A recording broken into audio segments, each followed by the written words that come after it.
Hi there, this is Dr. Embody with Project 5, and this should look somewhat familiar because what we're going to do is go to the government, get some real data. We're going to read that file of data, and then we're going to do something with it, find some mins and maxes. All right? And in that sense, there are plenty of things in there that should be somewhat familiar to you. What's new here is that when we read the file using a read file function, what we're going to do is put this into a dictionary. Now, why a dictionary? Well, it turns out that we don't know a couple of things in terms of this file. For one, we don't know what the crops are ahead of time. Two, we don't know which states are going to be there. There's 50 states.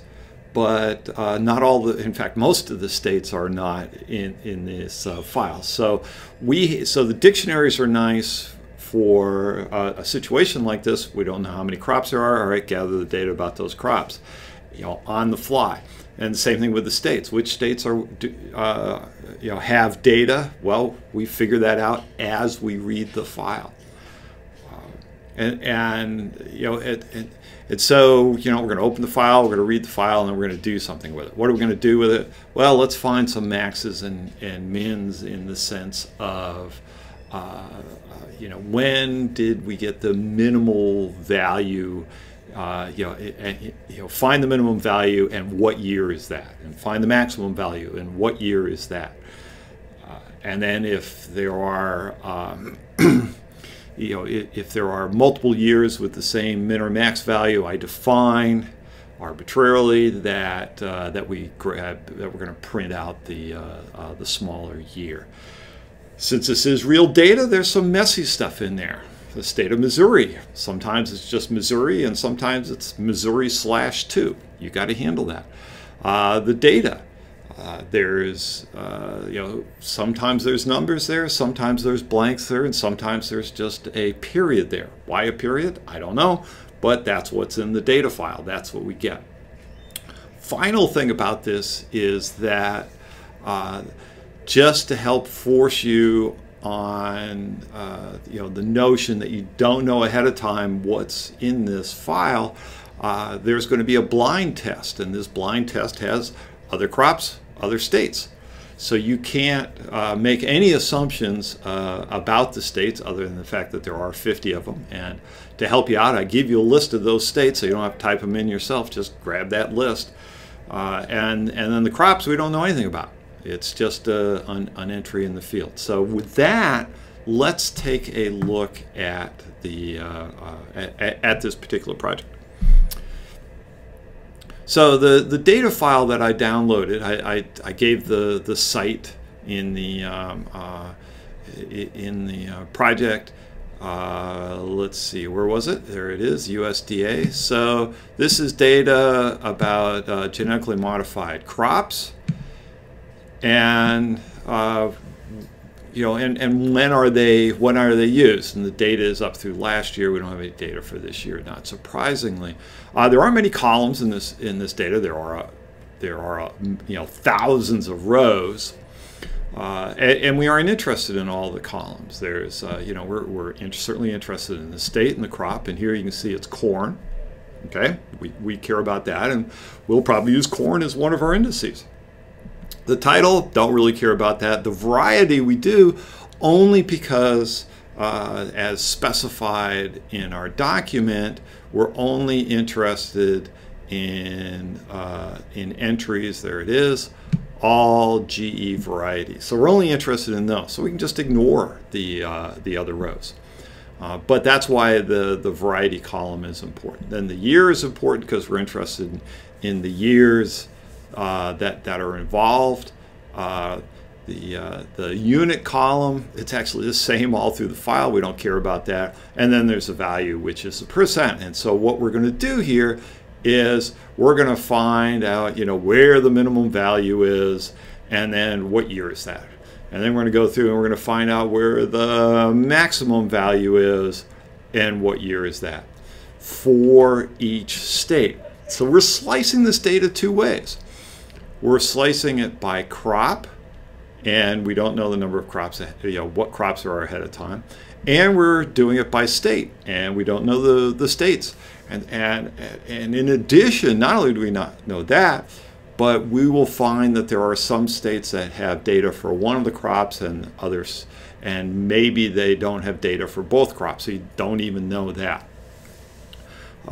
So what you need to do is you're going to open the file. Hey, you've got open file functions. And then we're going to have a read file. Hey, we've done that before. All right, so we're gonna do that, and in this case there isn't going to be any other input other than the name of the file, and you're going to print some things out. And what are we going to print out?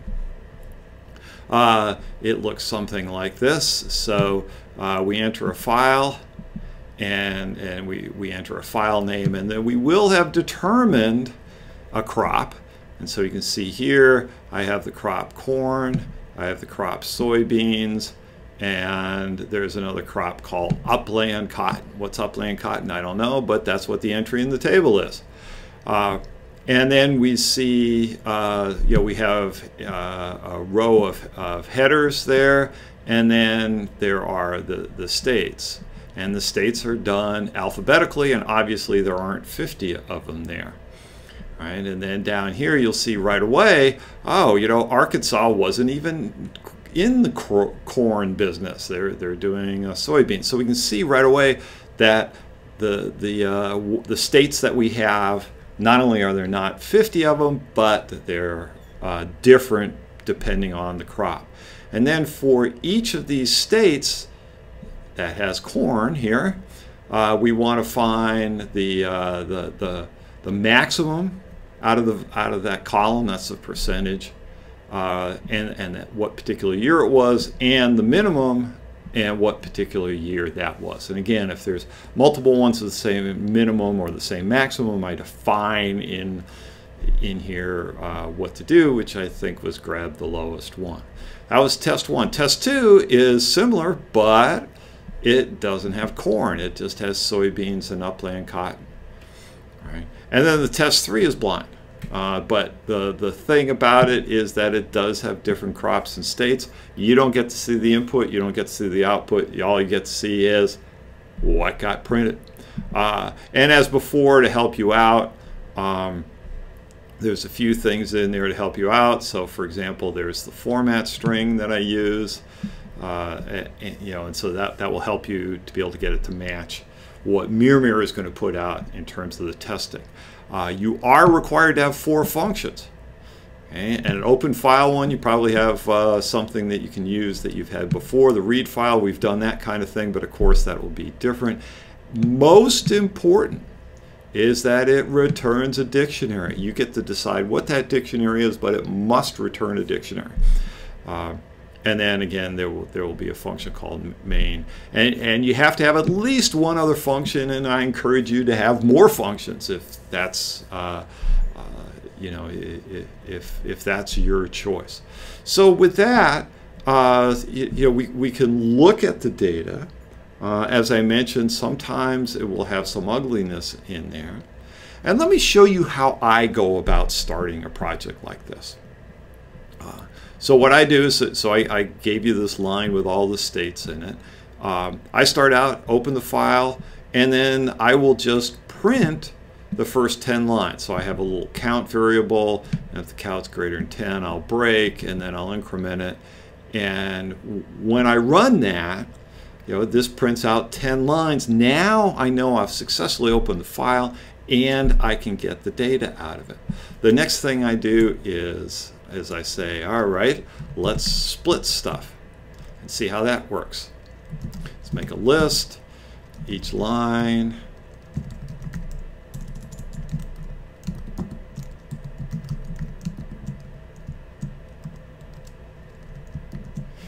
So I strip off the carriage returns, and then I do a split because we're splitting it on commas, because this is a comma separated value.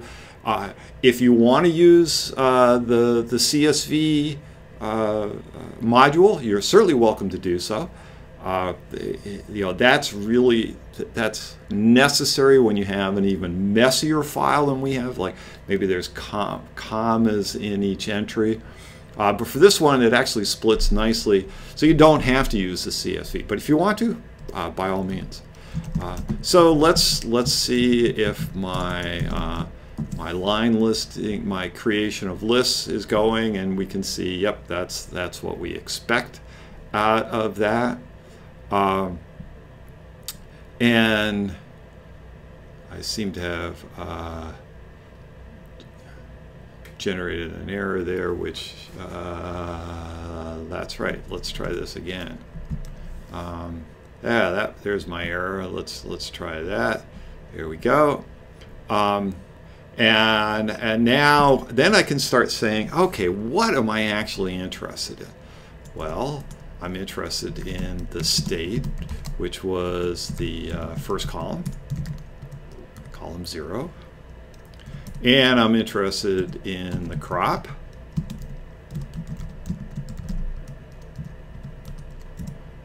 And I'm interested in the variety. Column 3, skipped a column there. I'm interested in the year. And by the way, I bet I'm going to want that as ints. So let's actually do that now. And then I want the value.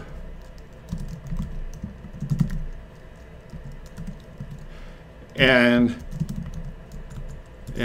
I can't convert that to an int because it may not be an int.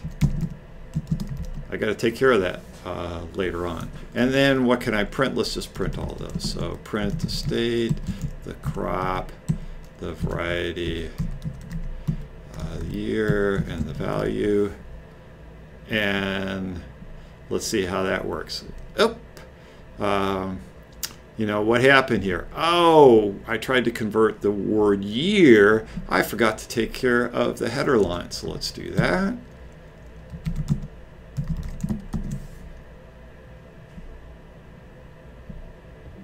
Oops, mistake there.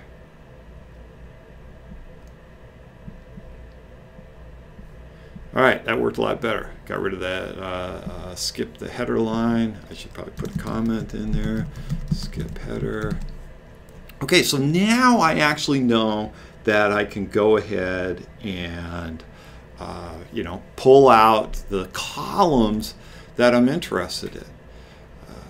And you know, maybe at this point I can say, all right, let's see whether anything blows up when I try to do this for the whole file. Okay, it all ran to the end. Excellent. So we see here that there's US values. I don't want to print those.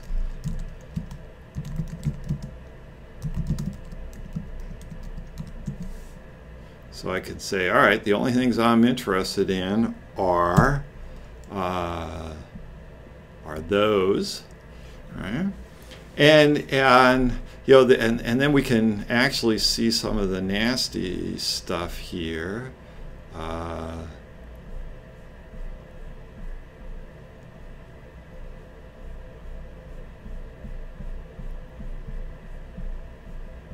Oh, ha. Notice that one problem with what I just did is I eliminated the Missouri with the weird stuff in it. So that doesn't work very well at this point. And so I need to, and let me show you, let me back up here to show you what I meant. By doing that right there, when we printed everything off, if we go back, we got to be careful with what I just tried to do.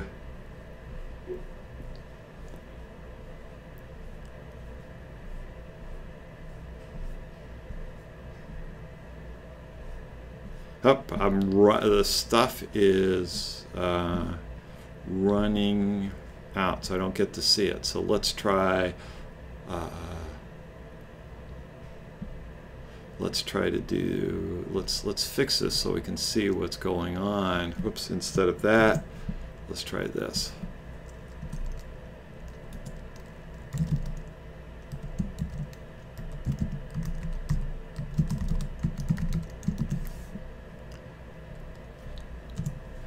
Let's see if we can pick that particular one out. Okay, so Missouri was in there. Ah, there you go. Now we can see that there's that weird way of Missouri. So if Missouri is in the state, then I need to clean up that particular piece of data. And then I can say if the state is in there. And then the other thing that I can put in there is that the only ones I'm interested in are the all GE varieties. So at some point I want to say bring in there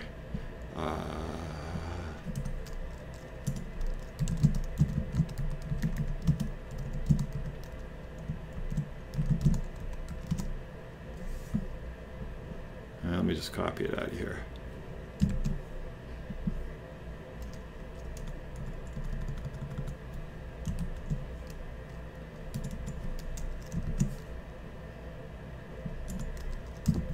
Watch out for the quotes there.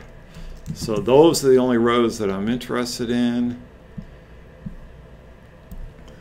And so I have to think about, so I played around with those. I'm going to have to put all the logic in there.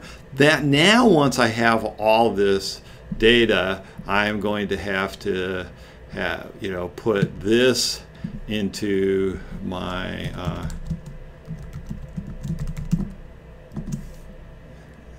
open file and comment to myself, need the error checking for later.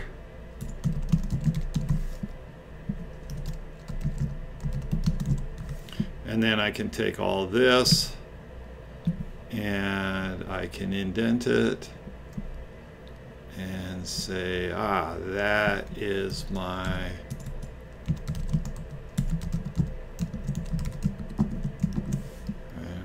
now, my read file doesn't do anything yet. I'll worry about my main later on. Oops, I see the this little error message there. FP isn't defined. There we go.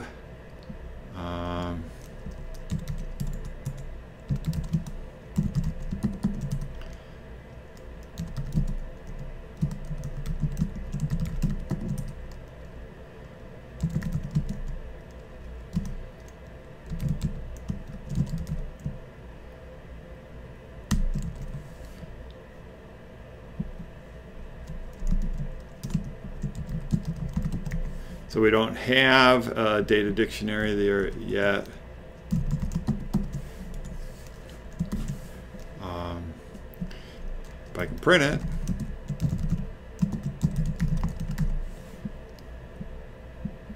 And now when I run this, it prints the stuff out, and it actually prints none because I didn't return anything.